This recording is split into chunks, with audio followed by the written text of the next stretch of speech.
Tight underwear पहनने से male infertility जो है वो बढ़ती है। फैक्ट। फ्रीक्वेंट जो इजैकुलेशन होता है उसकी वजह से इनफर्टिलिटी बढ़ती है। मिथ। पुरुषों को इरेक्टाइल डिस्फंक्शन है वो सभी इनफर्टाइल है। मिथ। जो स्पर्म फ्रीजिंग है वो डेथ के बाद भी आपको कंसीव करने में मदद कर सकता है। जो पुरुष हैं वो अपना स्पर्म काउंट या फिर जो अपने स्पर्म की क्वालिटी है उसको खुद ही चेक कर सकते हैं। मिथ।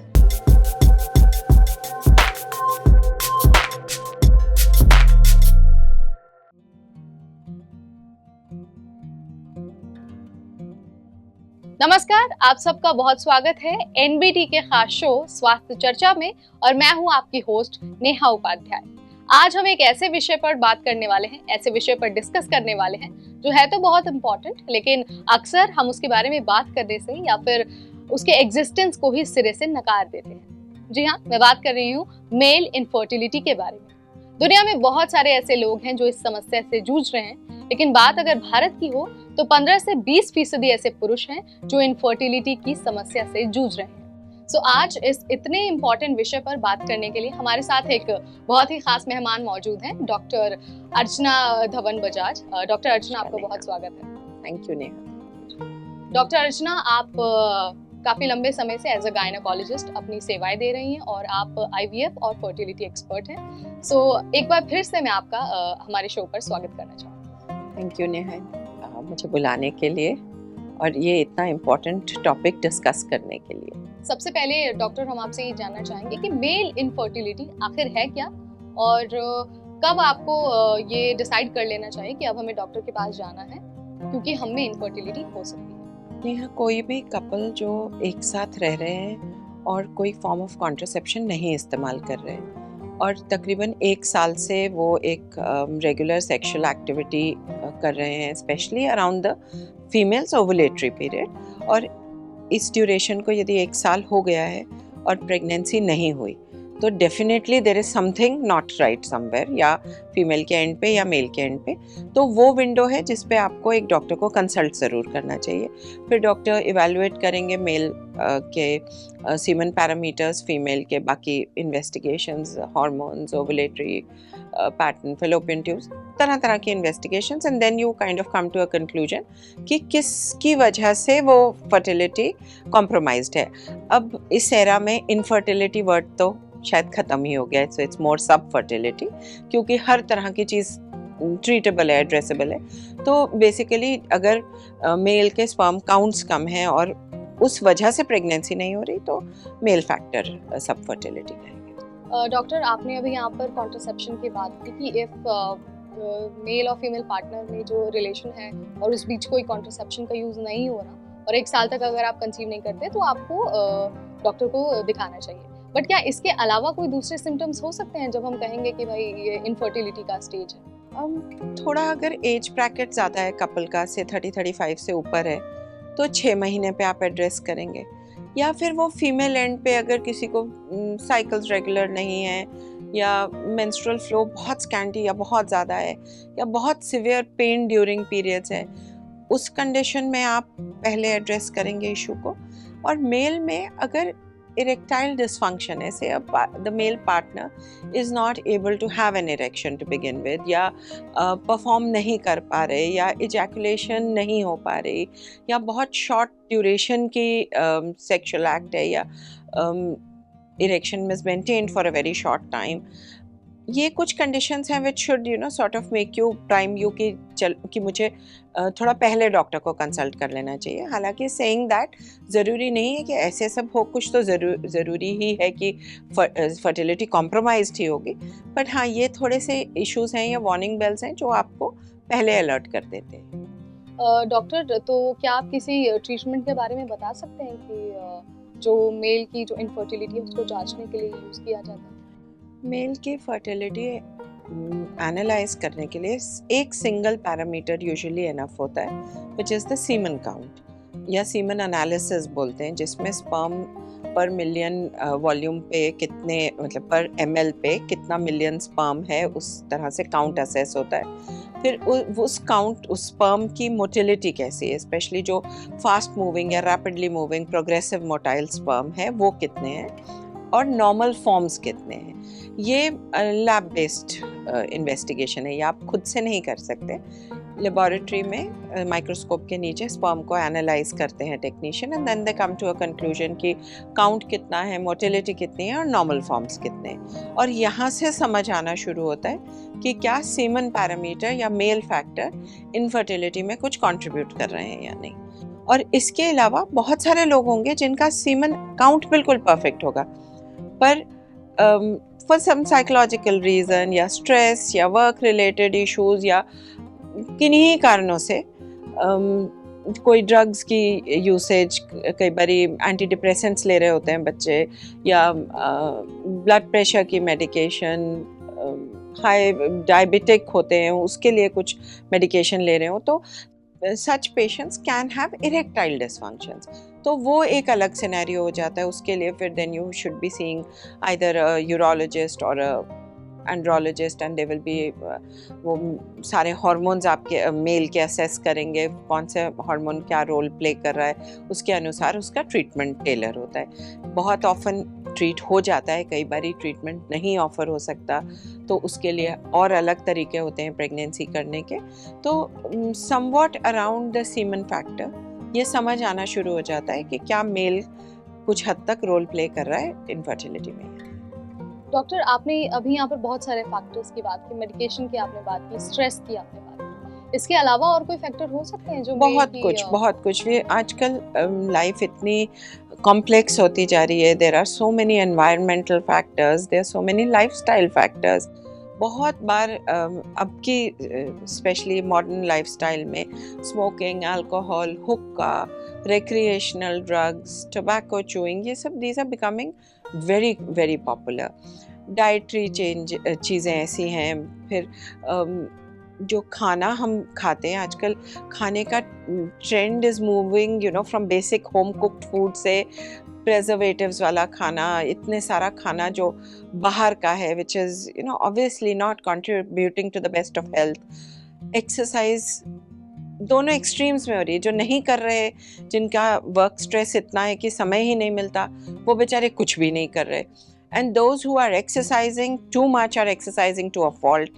फिर एक्सरसाइज के साथ जिम ट्रेनर्स, उनके साथ somewhat an inadvertent use of anabolic steroids, body shaping, body contouring, इतना कुछ रोल प्ले कर रहा है कि for a normal male who may not have too much scientific knowledge, there are so many things जो अच्छे को भी कंट्रीब्यूट कर रही हैं, पर जो बुरे को भी कंट्रीब्यूट कर रही हैं, और उसके बीच में से एक ठीक रास्ता पकड़ के निकलना बड़ा मुश्किल हो जाता है। तो बहुत सारी चीज़ें, पोल्यूशन, एनवायरमेंटल फैक्टर्स, कौन सा पोल्यूटेंट किस तरह से कंट्रीब्यूट कर रहा है, उसके ऊपर स्टडीज़ चल रही हैं। कोई रैंडमाइज कंट्रोल ट्रायल्स होने जैसी अभी स्थिति नहीं आई। कोविड के बाद we have all, I am sure, जो भी फर्टिलिटी रिलेटेड लोग ट्रीटमेंट दे रहे हैं, दे मस्ट हैव रियलाइज्ड कि फीमेल्स में anti Mullerian hormone levels slash करे हैं कोविड के बाद, और मेल्स में काउंट्स कम हुए हैं। काउंट से ज़्यादा what I have consistently noticed कि मॉर्फोलॉजी ख़राब होनी शुरू हो गई। तो कितनी चीज़ें कब कौन सी चीज़ कहाँ कंट्रीब्यूट करी है, एक फाइन लाइन ड्रॉ करना या डिफाइन करना भी मुश्किल होता जा रहा है। पर हाँ, ये बहुत सारी चीज़ें कंट्रीब्यूट कर रही हैं। सो लाइफस्टाइल, डाइट, एक्सरसाइज, ढंग का स्लीपिंग पैटर्न, बहुत सारी चीज़ों का ध्यान रखना पड़ेगा। डॉक्टर, आपने यहाँ पर जिम के चीज़ों को एम्फसाइज किया बहुत ज़्यादा। सो जो लोग जिम जा रहे हैं उनका ये है कि हमें जो है प्रोटीन लेना है, और सिर्फ ये जो मिडिल एज वाले मैन हैं सिर्फ उनकी बात नहीं है, बहुत सारे ऐसे छोटे बच्चे भी हैं जिनको बहुत ज़्यादा जिम के मतलब वो बहुत शौकीन हो गए हैं जिम के, फ्रिक्वेंटली वो लोग जिम जा रहे हैं और जो प्रोटीन है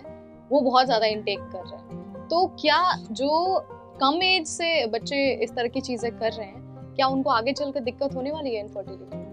अगर आप एक्सरसाइज कर रहे हैं, that is a very good thing to do, but ये भी है कि हर चीज़ का extreme, too much of anything is not good. तो over exercising has its own this thing, muscle mass पे फ़र्क पड़ता है, बोन पे फ़र्क पड़ता है, आपके मेटाबॉलिज्म पे फ़र्क पड़ता है। एक चीज़ वो देखने वाली है। दूसरी चीज़ ये देखने वाली है कि आप कितना प्रोटीन ले रहे हैं और क्या उस प्रोटीन के साथ कोई स्टीरॉइड्स तो नहीं ऐड ऑन्स। एनाबॉलिक स्टीरॉइड्स आजकल यूजुअली यूज़ करते हैं लोग to build up muscle mass faster. Mostly वो लोग करते हैं who are into the glamour industry या जिनको बॉडी कॉन्टूरिंग करनी होती है। So it's not usually normally used for normal gym users.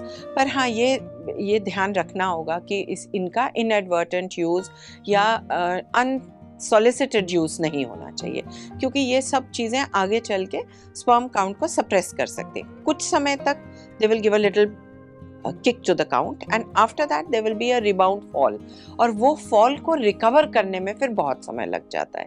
ऐसा यूजुअली रिकवरेबल होता है, but sometimes the counts then slash so much, testosterone levels rebound इतने कम हो जाते हैं कि उनको बढ़ाना भी एक चैलेंज या एक एक्सरसाइज हो जाती है। तो as I said, too much of everything is bad. Doctor, अभी आपने यहाँ पर प्रोटीन वगैरह की बात की, लेकिन थोड़ी देर पहले आपने कहा था कि जो स्मोकिंग है या फिर जो अल्कोहल का कंजप्शन है, उसकी वजह से भी इनफर्टिलिटी बहुत ज़्यादा है। सो हमने कई बार सुना है कि जो महिलाएं कंसीव करना चाहती हैं, उन्हें एटलीस्ट 1 साल तक अपनी जो लाइफस्टाइल है और जो अल्कोहल है या फिर जो सिगरेट है, इन सबको छोड़ देना चाहिए, तो शायद बूस्ट हो सकती है आपकी फर्टिलिटी। बिल्कुल। तो क्या पुरुषों के साथ भी ऐसा है? बिल्कुल। अल्कोहल, स्मोकिंग, हुक्का, टोबैको, रिक्रिएशनल ड्रग्स, ये सब, and this is scientifically proven. बहुत सारा इसके ऊपर लिटरेचर अवेलेबल है, बहुत सारा स्टडी हो गया कि all these agents decline the sperm count, they decline the motility and they decline the quality of the sperm. So it's a hit from all the sides, और इनको रिवर्स करना is absolutely possible. एक sperm cycle के लिए, एक sperm cycle is around 70 days, मतलब body में sperm की प्रोडक्शन शुरू होने से लेकर वो स्पर्म इजैकुलेट होने तक लगभग 70 दिन लगते हैं। तो अगर आप 1 या 2 स्पर्म साइकिल्स के लिए भी ये सब छोड़ देते हैं, तो आप अपना स्पर्म काउंट को और मोर्फोलॉजी, मोटिलिटी, इन सब को एनहांस कर सकते हैं। So this is like so doable and so easy and such a easy solution if this is responsible, कि ये तो मतलब मुझे लगता है हर किसी को कर लेना चाहिए। डॉक्टर, जब हम मेल में इनफर्टिलिटी की बात करते हैं तो स्पर्म काउंट उसमें बहुत इंपॉर्टेंट रोल प्ले करता है। सो पुरुषों में स्पर्म काउंट कितना होना चाहिए ताकि वो फर्टाइल हो और आगे कंसीव करने में समस्या ना हो? और एक और सवाल है इसी से रिलेटेड कि जब पुरुषों में स्पर्म काउंट कम हो जाए तो उसे बढ़ाने के लिए क्या कुछ किया जा सकता है? नेहा, ये बड़ा इंटरेस्टिंग सवाल है। जब हम MBBS स्टूडेंट्स थे and when we were taught the typical sperm counts, we were taught that sperms anywhere between 50 million to 160 million per ml, ये ठीक स्पर्म काउंट होता है। धीरे ओवर द इयर्स ये बेंचमार्क 20 मिलियन पे आया, और पिछले कुछ 5-7 सालों से ये अब 15 मिलियन पे आ गया। तो अब WHO ये कहता है कि कोई भी पुरुष जिसका स्पर्म काउंट 15 मिलियन पर ml है, वो प्रेगनेंसी करने के लिए काफ़ी है। So worldwide there has been a gradual decline in the male sperm count. हालांकि 15 मिलियन से ऊपर काउंट यदि है तो, और आपका फीमेल पार्टनर नॉर्मल है, तो प्रेगनेंसी हो सकती है। तो काउंट का ये बेंचमार्क है। मोटिलिटी पहले ज़्यादा बोली जाती थी, अब 32% एक्टिव मोटाइल स्पर्म यदि रहे, और क्रूगर्स एक पर्टिकुलर क्राइटेरिया होता है, उसके अनुसार अगर 4% से ऊपर स्पर्म मॉर्फोलॉजी नॉर्मल है तो ये प्रेगनेंसी करने के लिए काफ़ी है। ये आज का सिनेरियो है। With time this may change, but as for now this is what the WHO says is a normal sperm count. अब यदि किसी का काउंट इससे बहुत कम है, मॉर्फोलॉजी खराब है या मोटिलिटी कम है, तो कुछ हद तक इसका कभी sometimes we are able to identify a reason. कई बार स्पर्म में इन्फेक्शन होती है तो सीमन कल्चर होते हैं, स्पर्म अग्लूटिनेट हो रहे होते हैं, एंटीबॉडीज़ बन रही होती हैं, तो उसको एनालाइज करके ट्रीट किया जा सकता है। या occasionally there may be a hormonal influence, FSH-LH levels in the male may be abnormal, testosterone levels abnormal हो सकते हैं, प्रोलैक्टिन लेवल्स abnormal हो सकते हैं।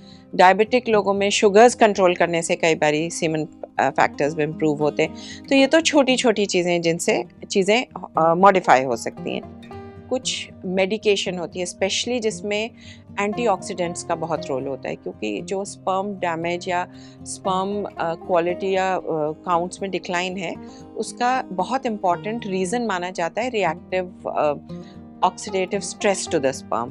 तो यदि वो स्ट्रेस डिक्लाइन किया जाए, कुछ हद तक लाइफस्टाइल से, जैसे हमने कहा अल्कोहल, स्मोकिंग, ये सब चीज़ें हटा दी जाएं, डाइटरी इम्प्रूवमेंट करें, reasonably high protein diet which includes a lot of fresh fruits, nuts, seeds, berries, green leafy vegetables, salads, water intake बढ़ाई जाए, लूज अंडरवेयर, अगर कहीं काम पे आपको कोई केमिकल्स दैट में हार्म द स्पर्म काउंट, वो एक्सपोजर है, उसको हटा लिया जाए, तो इससे ऑटो रिवर्सल खुद ही शुरू हो जाएगा। इसके अलावा दवाइयाँ अवेलेबल हैं, हर्बल चीज़ें होती हैं, अश्वगंधा, ये सब हेल्प करती है। कौन कितना हेल्प करेगा इसको क्वांटिफाई करना थोड़ा मुश्किल है, पर ये ज़रूर है कि एंटीऑक्सीडेंट्स का बहुत इम्पॉर्टेंट रोल है। मेडिकली अब वो मेन स्टे बन गए हैं इस ट्रीटमेंट के। फिर सेकेंड लाइन कई बारी ड्रग्स होती हैं, क्लोमिफेन, जो कुछ हद तक काउंट्स को एनहांस कर सकती हैं। गोनाडोट्रोपिन्स होते हैं, जो बॉडी के नॉर्मल हार्मोन्स होते हैं, FSH, उनको थोड़ा सा पिकअप करवा के, बट ये फिर इनके प्रोज और कॉन्स होते हैं। They like a double edged sword. Over treatment can be harmful, under treatment can give सब ऑप्टिमल रिजल्ट्स। इसी तरह से टेस्टोस्टेरॉन लेवल्स को ऑप्टिमाइज किया जा सकता है दवा या इंजेक्शंस के थ्रू। प्रोलैक्टिन लेवल्स को सेटल किया जा सकता है। प्रोलैक्टिन लेवल बहुत रेज्ड होने से लिबिडो कम हो जाती है। तो जिन लोगों को इजैकुलेटरी डिसफंक्शन है या लगता है कि they are not able to perform, so उन लोगों के लिए specifically this test is important. Vitamin D levels, B12 levels, zinc का बड़ा रोल माना जाता है, सिलिनियम का माना जाता है। तो बहुत सारी चीज़ें, एक जो हेल्दी नॉर्मल इंडियन डाइट है, अगर आप उसके सारे कंपोनेंट्स को अपनी डाइट में यूज़ कर रहे हैं इन अ जुडिशियस मैनर, एंड बाहर का जंक फूड अवॉइड कर रहे हैं, बहुत ज़्यादा प्रिजर्वेटिव्स वाला खाना अवॉइड करें, तो यू विल समवॉट आप अपने स्पर्म काउंट्स को काफ़ी हद तक एनहांस कर सकते हैं। डॉक्टर, आपने अभी बात की थी कि जो स्पर्म काउंट है वो आने वाले समय में कम भी हो सकता है और अभी तो कम हो ही गया। तो क्या जो एज वाला फैक्टर है उस पर भी कोई प्रभाव पड़ा है? एज का ये कि जब तक बॉडी में टेस्टोस्टेरॉन लेवल और एक स्पर्मेटोजेनेसिस चल रहा है, जो कई लोगों में काफ़ी एज तक चलता रहता है, तो sperm counts will more or less be pretty much maintained around the benchmark. Morphology में फ़र्क पड़ सकता है, मोटिलिटी में फ़र्क पड़ सकता है, पर जैसे फीमेल फर्टिलिटी के तो एक एस्टैब्लिश्ड एज रिलेटेड डिक्लाइन है, मेल फर्टिलिटी में ऐसा एस्टैब्लिश्ड नहीं है। May be extremes of male age 65 above, when that typical male menopause does step in, if at all it does, so वहाँ पे डिक्लाइन हो सकता है। बट फीमेल्स में 35 एक वाटरशेड है, 40 एक और वाटरशेड है, and of course after menopause there is no eggs to sort of have for fertility. Male में ऐसा नहीं होता, unless of course there's a medical reason which couples up with it.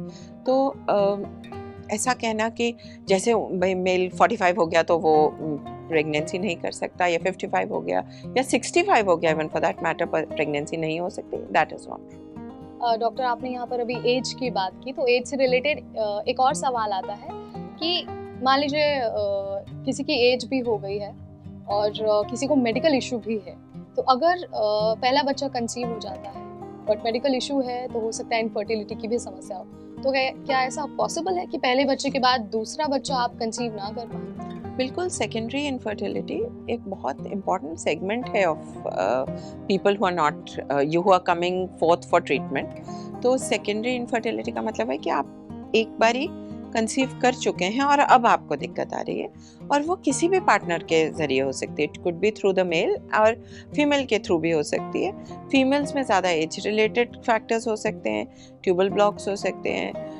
Ovarian cysts हो सकते हैं, fibroids हो सकते हैं, और मेल में very simply declining sperm counts हो सकते हैं। डॉक्टर, जब फर्टिलिटी की और कंसीव करने की बात आती है, तो एग फ्रीजिंग के साथ साथ जो स्पर्म फ्रीजिंग वाला प्रोसेस है, आजकल लोग उसको भी बहुत ज़्यादा अपना रहे हैं। सो ये क्या है, कैसे होता है, और उसका पूरा प्रोसेस किस तरह का होता है, कितना खर्चा आ सकता है, और जो मेल है उनको पहले से किस तरह की तैयारी करनी होती है? स्पर्म फ्रीजिंग बेसिकली एक बड़ा सिंपल प्रोसेस होता है, बिकॉज अनलाइक एग फ्रीजिंग, क्योंकि एग फीमेल जो ओवरी है वो ऑब्वियसली पेल्विस के अंदर है, इट्स एन इंटरनल ऑर्गन, तो उससे आपको एग्स को फिजिकली रिमूव करना है। सो पहले आप एग स्टिमुलेट करते हैं फीमेल के, when a number of eggs are stimulated, then you physically remove them out of the body through a transvaginal scan, और उसके ऊपर एक नीडल लग के जो टिपिकली एक ओवम पिकअप होता है। पर मेल का, because they can ejaculate, produce the sperm and give it for freezing, so it's a relatively much easier process. एक तो ये है कि किसी भी तरह की फ्रीजिंग की कोई इंडिकेशन होनी चाहिए, there should be a reason for you to do it. Usually जिन लोगों को कोई मेडिकल कंडीशन होती है, अनफॉर्चुनेटली किसी को किसी तरह का कोई कैंसर हो गया, कोई कीमोथेरेपी वगैरह यूज़ करनी है, एक वो बहुत इम्पॉर्टेंट सेगमेंट होती है जब आप स्पर्म फ्रीज कर लेते हैं कीमो या रेडियो लेने से पहले। Then people who are travelling abroad, specially जो जिनका जॉब प्रोफाइल्स ऐसी हैं जो कई कई सालों तक या लंबे समय तक बाहर रहते हैं, और फीमेल की age is also catching up and they want some sort of a assisted reproduction treatment, तो उनके लिए यूज़ किया जाता है। तो अगर कोई इंडिकेशन है तो स्पर्म फ्रीजिंग एक बहुत आसान तरीका है।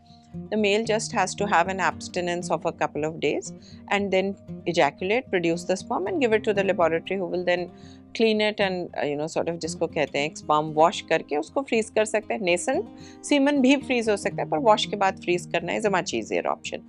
और जिस समय से आपने freeze किया उस समय से लेकर जब तक आपने thaw करना है उस sample को, वो उसी स्टेट में सस्पेंडेड रहता है एट -160 डिग्रीज, और वो यूजुअली थॉ करने के बाद कुछ bit of course quality compromise होती है, पर काफ़ी हद तक a fair amount of sperm is retrievable. And unfortunately in the case of somebody's demise, अगर समय से बिल्कुल, जैसे तुरंत कई बार पेशेंट वेंटिलेटर पे होते हैं और and they expire, which is unfortunate, but these things do happen, that is also a very short window जब आप टेस्टिकुलर एस्पिरेट कर सकते हैं और उस स्पर्म को यूटिलाइज कर सकते हैं पोस्टमसली। हालांकि इसके ऊपर बहुत ज़्यादा लीगल और एथिकल इश्यूज हैं, which really this is not the window to discuss, but since we were discussing of a freezing scenario, so I mention this. पर sperm freezing relatively much easier. हाँ, ये ज़रूर है कि जो लेबॉरेटरी फ्रीज करेगी वो मेल पार्टनर के वायरल मार्कर्स, उनके सर्टन इन्वेस्टिगेशंस, एक प्री टेस्टिंग कि स्पर्म काउंट क्या इतना है कि इसको हम फ्रीज करके विल बी अचीविंग समथिंग। और फिर एक सिनेरियो ऐसा भी होता है जब मेल एज़ोस्पर्मिक होता है, जब बिल्कुल ही सीमन नहीं कंटेन करता स्पर्म्स को, तो ऐसे लोगों में भी ट्रीटमेंट ऑप्शंस अवेलेबल है। इनमें टेस्टिस के अंदर से स्पर्म एस्पिरेट कर किया जा सकता है अगर टेस्टिकुलर स्पर्म अवेलेबल है। कई बारी अनफॉर्चुनेटली जब बिल्कुल ही the damage is very very early in childhood, जैसे मम्स हो गए, चिकन पॉक्स हो गई, कई लोगों को ट्यूबरकुलर डैमेज, कईयों का पिट्यूटरी हाइपोगोनाडिज्म है, या हार्मोनल वो ठीक नहीं है इतना कि टेस्टिकुलर फंक्शन एस्टैब्लिश हुआ हो, या कई लोगों की टेस्टिस स्पर्म प्रोड्यूसिंग सेल्स ही नहीं होते, तो दे जस्ट हैव दो सेल्स जो न्यूट्रिएंट्स प्रोड्यूस करते हैं। तो ऐसे सिनेरियो में टेस्टिस में भी स्पर्म नहीं होते, in which case sperm donation is an option. पर हर सिनेरियो में कम स्पर्म काउंट में कुछ हद तक मेडिकेशन, कुछ हद तक इंट्रायूट्राइन इंसेमिनेशन, IVF, ICSI, ये चीज़ें हेल्प कर सकती हैं। इनफैक्ट अब तो मेल फैक्टर वरी ही नहीं करता, because even up to counts as low as an occasional sperm in the semen, उसी स्पर्म से प्रेगनेंसी की जा सकती है। फिर टेस्टिकुलर स्पर्म से भी प्रेगनेंसी की जा सकती है। हालांकि टेस्टिकुलर स्पर्म से प्रेगनेंसी करना may not be as easy as with the seminal sperm, पर डेफिनेटली की जा सकती है। And in a worst case scenario testis में भी स्पर्म नहीं मिले तो डोनेशन इज़ एन ऑप्शन। हालांकि अब स्टेम सेल की यूज़ बहुत फ्रीक्वेंटली हो रही है to try and overcome this segment of people जिनका testicular sperm नहीं बन रहा।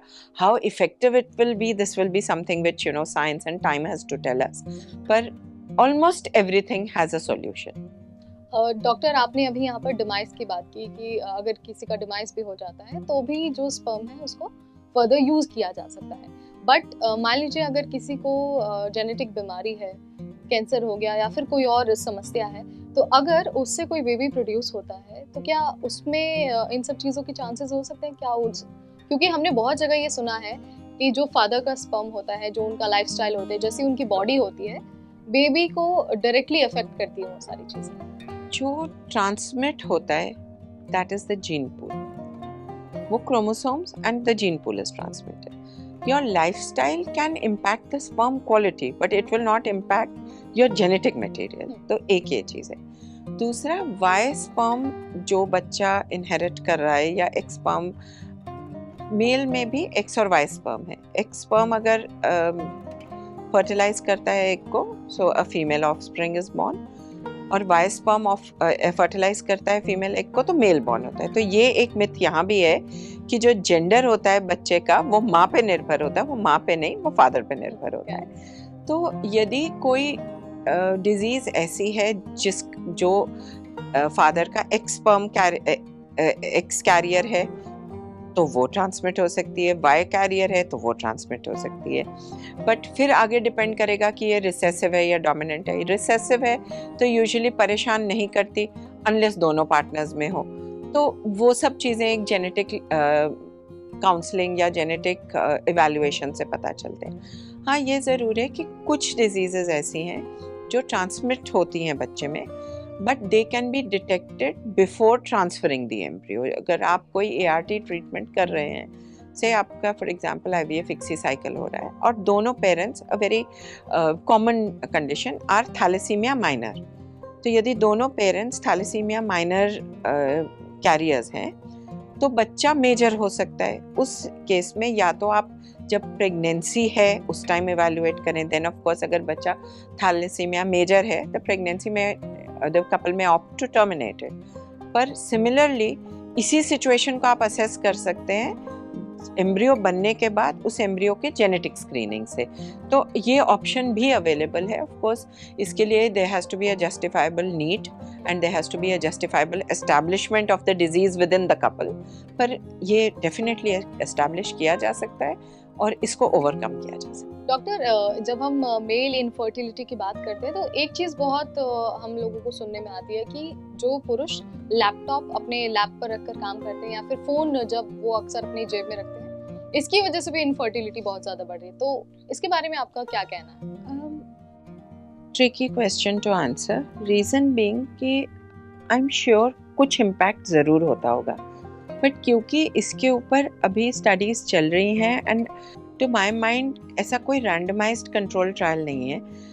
जब तक किसी भी ट्रायल की रैंडमाइजेशन नहीं होती, we are not able to really statistically say कि ये फैक्टर रोल प्ले कर रहा है या नहीं कर रहा। पर डेफिनेटली इतना aberrant use of anything synthetic, I am sure कुछ तो इम्पैक्ट वो ज़रूर करता होगा। इलेक्ट्रोमैग्नेटिक रेज हैं नहीं हैं, उसका क्या सिग्निफिकेंस है, वो वाइब्रेटरी कोई एक्टिविटी होती है नहीं होती, उस एक पॉस्चर में बैठे बैठे और रखे हुए उससे कुछ हीट जनरेट, बिकॉज कई बार मैं नोटिस करती हूँ if you keep your laptop on for a long time it does become reasonably warm at times. Phone को भी चार्जर पे लगा के आप यदि यूज़ करते हैं वो हीट हो जाता है। तो कुछ ना कुछ इम्पैक्ट वो ज़रूर करता होगा, पर कितना इम्पैक्ट है, उसकी सिग्निफिकेंस क्या है, that I am sure time will tell us. But definitely ये जो बहुत ज़्यादा साइंटिफिक एडवांसमेंट और टेक्नोलॉजी आ रही है, it's like a double edged sword, कुछ फ़ायदे करती होगी तो आई एम श्योर कुछ नुकसान भी करती है। इसके अलावा डॉक्टर, मास्टरबेशन को लेकर बहुत ज़्यादा डिबेट है। कई लोग ये मानते हैं कि जो मेल ज़्यादा मास्टरबेशन करते हैं उनमें इनफर्टिलिटी की समस्या सबसे ज़्यादा है। ये सबसे बड़ा मिथ है। This has absolutely no connection. If you are masturbating, you have, see, the body is producing sperm at its pace and that pace is not quantifiable। ये कि आपने x number of sperms ही body ने produce करने, वो ejaculate होगा तो आगे और प्रोड्यूस होगा, provided the production is fine, as in उस तरफ कुछ समस्या नहीं है। अगर आपका testes are working fine, your hormones are intact and your tract is intact, तो वो स्पर्म प्रोडक्शन होती रहेगी। Masturbation is a natural phenomena both female and male. So ये जो एक बच्चों में गिल्ट हम क्रिएट कर देते हैं ना कि because you masturbated this happened, because you masturbated you are not having a child, that's all rubbish. उसका कोई कनेक्शन नहीं है, आपस में कोई लेना देना नहीं है apart from creating guilt. But doctor, इसको लेकर, मास्टरबेशन को लेकर बहुत सारे प्रोडक्ट्स आते हैं मार्केट में कि आपने मास्टरबेशन किया है तो आपका स्पर्म काउंट कम हो गया है, इनफर्टिलिटी हो गई है, तो आप ये वाला प्रोडक्ट यूज़ करोगे तो मे बी वो इन्हेंस करे। तो क्या जो मार्केट में फर्टिलिटी को इन्हेंस करने के लिए प्रोडक्ट्स आ रहे हैं वो रिलायबल है? ऑफ द काउंटर प्रोडक्ट्स जो हैं, unless they are prescription based, really they should not be encouraged.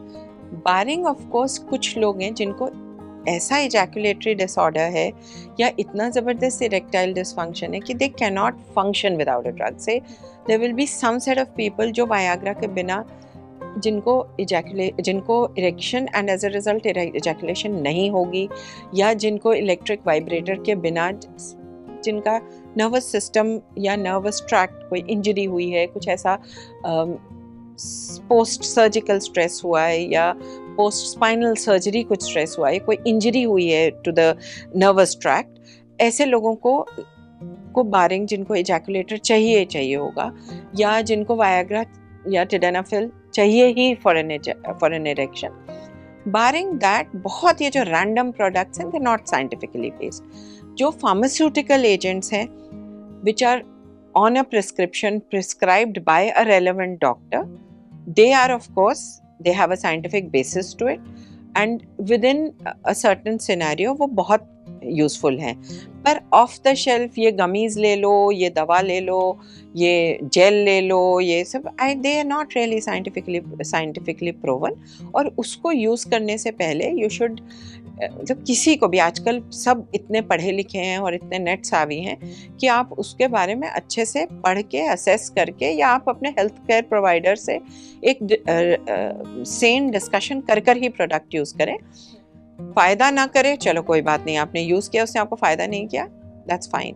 पर products which contain hormones, which contain testosterone, which contain anabolic steroids, हमें we don't know what really goes into it. तो अगर वो use कर रहे हैं आप you could actually end up damaging your sperm count, your fertility, and even to an extent your vitamin D levels, your bone strength, ये सब चीज़ें compromise हो सकती हैं. तो कोई भी off the shelf ये जो चीज़ें होती हैं, इनको यूज़ करने से पहले बहुत केयरफुल असेसमेंट होनी चाहिए.